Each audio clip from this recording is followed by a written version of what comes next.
Karibu. Tutaangalia kuhusiana na kesi ya switch. Katika switch inakuwa ni mbadala wa if statement. Kwa hiyo unaweza kuandika katika switch au kaandika katika if statement. Kwa hiyo namna ambayo inakuwepo, tulisema kwamba kwanza lazima tuweke file yetu ambayo ni header file. Kwa tunakuwa tuna include iostream. Nasema nakuwa natumia using namespace std. Kwa tusema hiyo unaweza kaiweka au usiweke namespace std. Okay, sasa tutakuwa tunaiweka, lakini tutakuwa tuna int main ambayo ni main function. Then within huku tunaweza tukazi display. Kwa mfano tuchukulie katika kesi ya chakula. Kwa mfano labda kuna mama ntilie, tunaweza kana ka program chake tuchukulie katika namna hiyo. Kwa hiyo hapa tutakuwa tuna display cout, let's say menu iliyokuwepo pale. So tuna slash end of the line ambapo tunakata mstari. Then tunakuwa tuna cout. In case ya kwanza let's say kuna ugali. Kuna ugali. Tuna slash end of the line. Kwa hiyo ni katika namna ya kudisplay tu, zinakuwa zinaonekana tu. Cout ni katika kuprint. Kwa tukirani program yetu, hizi namba moja, namba mbili zitakuwa zinaonekana. Let's say kuna wali. Tuna slash end of the line pamoja na cout. Let's say tuchukulieni ndizi. Kwa katika namna ile. Kwa hiyo tukirani hapa itakuwa tu inakuwa ina display. Kwa hiyo tukirani katika program yetu hapa, unaona kitakachoonekana ni hizi menu tu. Kwa hiyo itaonekana menu ya kwanza, namba moja ugali, wali, ndizi. Kwa hiyo unaweza kumwambia achague katika vitu ambavyo anakuwa anavitaji. Kwa hiyo cout, chagua unachotaka. Then tukaweka variable yetu. Kwa variable yetu let's say iwe int choice. Tutakuwa tuna scene choice. Kwa scene choice ina maana kwamba ndo atakuwa anaandika sasa hiyo. Kwa hiyo itakuwa ndo input ambayo anakuwa anaweka. Kwa kama atataka namba moja ataandika namba moja, ama namba mbili ndio itaenda kwenye hii choice. Sasa namna switch ambayo inakuwa inakaa, tunakuwa tunatumia switch, then expression yetu tunaandika switch. Tunaandika switch then expression ndio tutakuwa tunaitumia hiyo choice. Kwa hiyo tutakuwa tunasema switch ya choice kwamba je, hiyo choice thamani yake itakuwa ni sawa na ngapi? Kwamba inawezekana moja hapa akachagua hii namba mbili, namba tatu katika namna hiyo. Kwa hiyo tunasema case ya kwanza ambayo ni case hiyo switch ikawa ni namba moja. Case kwamba hiyo switch akaandika namba moja, ndio hii case namba moja inakuwa inamaanisha. Kwa hiyo tutakuwa tuna display let's say cout. Sasa umechagua ugali. Tutakuwa tuna end of the line. Then tutakuwa tuna break ina maana ndo inakuwa ni kama ending, kwamba kama kichagua namba moja basi itakuwa ina display hapa kitu. Kwa hiyo tunaweza tukaona hapa tukirun, kwa mfano itakuwa ina display hizo menu zetu. Kwa mfano ukichagua namba moja, chagua unachotaka namba moja, unaona kabisa umechagua ugali. Lakini kama nikichagua value ambayo ni namba mbili, na maana namba mbili hamna chochote kitakachokuwa kinaonekana. Kwa hiyo uchagua namba mbili ukiinta hamna chochote, kwa sababu kesi yake hatujaiandikia. Kwa hiyo the same unakuwa unaandika na hizo kesi yake, kwamba ikitokea sasa ikatokea kesi ikawa namba mbili, kwa tunatakiwa tu display let's say cout. Umechagua wali. Kwa hiyo ndani unaweza kaandika kodi zako zingine. Hizi tu ni katika namna ya mfano. Umechagua wali, then tuka end of the line, then tuka break. Ina mwisho ni case let's say namba 3. Let's say cout, umechagua ndizi.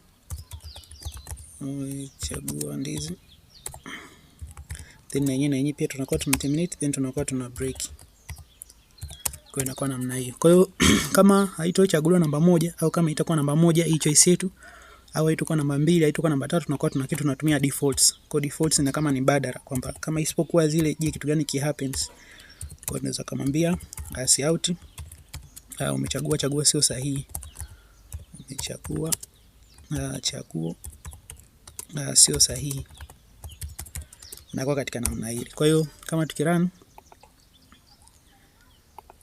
unaona kabisa kwamba kama kichaguliwa namba mbili, unaona kabisa umechagua wale ambao ni namba mbili. Lakini kama chagua namba tatu, unaona kabisa umechagua ndizi. Kwa hiyo inakuja kwenye ile case namba 3. Lakini kwa mfano kama ukachagua namba 10, ukachagua namba nyingine yoyote, kwa mfano ukachagua namba 10 ambayo sio katika hizo namba, basi ndio umechagua sio sahihi. Kwa hiyo unaenda kwenye ile defaults. Kwa defaults inakuwa inafanya nini? Inafanya kazi. Kwa kama ikiwa sio namba moja, ikiwa sio namba mbili, ikiwa sio namba tatu, inakuwa namna hii. Kwa hiyo unaweza kaiongezea hii. Unaweza kusema kwamba hapa kwenye badala umechagua ugali, unaweza kaandika values na ni vitu vingine ndani yake. Labda kuna ugali nyama, kwa kuna labda ugali nyama. Kwa unaweza kawa unaandika tu vitu mbalimbali. Kwa slash end of the line tukaterminate kasi out tena. Ese namba 2. Labda ugali maharage. Na kasi out end of the line inakuwa katika namna hili. Labda si out. Kwa unaweza kaandika vitu mbalimbali. Namba 3. Then katika let's say ugali na mboga za majani.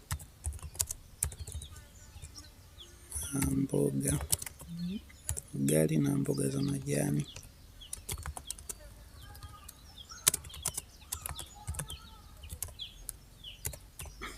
Kwa hapa tena unaweza terminate. Kwa ina maana hapa tena unaweza kumpa option kwamba achague katika hivi na nataka kitu gani. Nataka ugali hichi kitu, ugali maharage au ugali na mboga za majani. Kwa ina maana tunaweza declare na variable nyingine. Kwa int choice 1. Then tunaweza tukampa andike hiyo value. Kwa tukaandika choice 1. Then baada ya hapo tunaweza tunatumia let's if statement. Kwa unaweza kachanganya, unaweza ndani ya switch weka if ukaweka switch inakuwa ni the same. Kwa unasema ikitokea case choice yetu ikiwa choice 1, tunasema inakuwa ni cout. Let's say umechagua if choice 1 let's say ikiwa ni sawa na 1, kwa utaandika hapa umechagua na ugali nyama kama hapa ndio option ambayo anakuwa anaitaka, tukaterminate. Ikatokea labda akachagua namba 2, kwa utaandikia else if ikawa choice yetu namba 1 hapa ikawa thamani yake ni 2, kwamba akachagua namba 2. Kwa tutakopi hapa, tutapaste, lakini tutabadilisha ikawa ni 2. Kwa tunaweza tukampa taarifa hapa kwamba hii si out yetu, lakini tukasema umechagua ugali nini, ugali maharage. Chagua ugali maharage.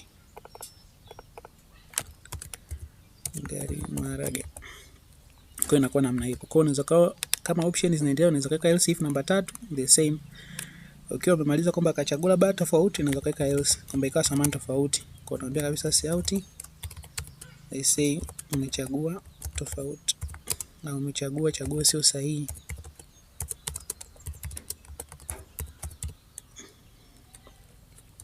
Basi kwa inakuwa katika namna hiyo. Kwa maana tukirani hapa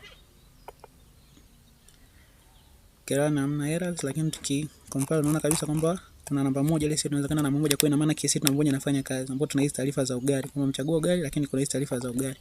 Kwa unaweza kuchagua namba 2, unaona kabisa kwamba umechagua ugali maharage katika namba 2.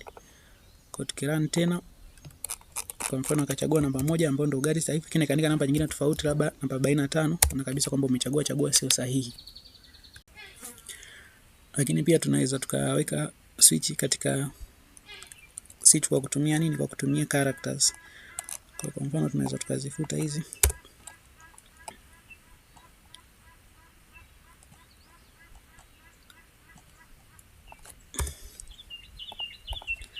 Kwa ndani hapa ndio code zetu tumesema tunaandika ndani ya int main ambayo ni function yetu ambayo ni main function. Kwa unaweza kumuulizia lese, kwa mfano tunaulizia lese agenda ya mtu. Kwa unaweza kasi out lese hiyo agenda ambayo tunataka tujue kwamba baba ni male au ni female. Kwa hiyo kwa slash n ambayo tumesema ni end of the line, lakini tukasi out na maana ikawa ni f. Pia tukakata mstari kwa f ni female, sisi tuchukue na male, si out male inakuwa namna hiyo. Kwa kirani hapa unakuta inakuwa ina hizo option kwamba hiyo agenda kuna f na nani na m. Kwa tunataka labda aingize value, aingize kati ya f au m. Kwa tunaweza tuka declare variable yetu ambayo tutasema ni char, let's say char gender, lakini tukawa tunaifanyia nini switch. Kwa switch tukaweka switch ya nani agenda. Kwa switch inakuwa ni variable yetu hapa kwamba agenda itakuwa ni sana kiasi gani. Kwa hiyo ikiwa case Kwa kwenye character tunakuwa tunatumia hizi mabano hii. Kwa in case akaingiza F tunaweza tuka cout. Kwa cout tukamwonyesha kwamba sasa ni female. Tuka break. Kwa break tukasema ndo inakuwa ndo end. Kwa ndo mwisho hapo. Lakini ikitokea kama sio F, ikatokea namna nyingine, labda ikatokea M, tunasema kwamba cout. Unaweza kumwambia hii ni katika namna ku display. Kwa unaweza kumwambia your gender is female, your gender is male, whatever the case. Kwa tuka break inakuwa katika namna hii. Kwa tukirun unaona kabisa kwamba kuna gender, lakini hatujaichukua kwa user, kwa lazima tuisiini. Kwa hapa tumeandika car gender, kwa tunasiini gender. Tunasiini gender. Kwa siini gender maana ndio itakuwa inaturuhusu sisi kwa nini kuandika. Kwa unaona kabisa kwamba hapa tukiandika F unaona kabisa ni female. Tukiandika let's say tukiandika M unaona kabisa kwamba inakuwa ni male. Lakini vipi tukaandika tofauti? Kwa tukiandika namna nyingine tofauti tunakuwa tunatumia defaults. Defaults nakuwa katika usawa wa hizi case. Kwa tunaandika defaults vipi kaandikwa tofauti. Kwa unaweza kaandika errors au kaandika ujumbe wowote. Kwa hiyo inakuwa katika namna hiyo. Kwa mfano ikarani mtu akaandika labda Z ambayo haipo katika hiyo namna, basi inakuwa inaandika ujumbe wa nini wa errors.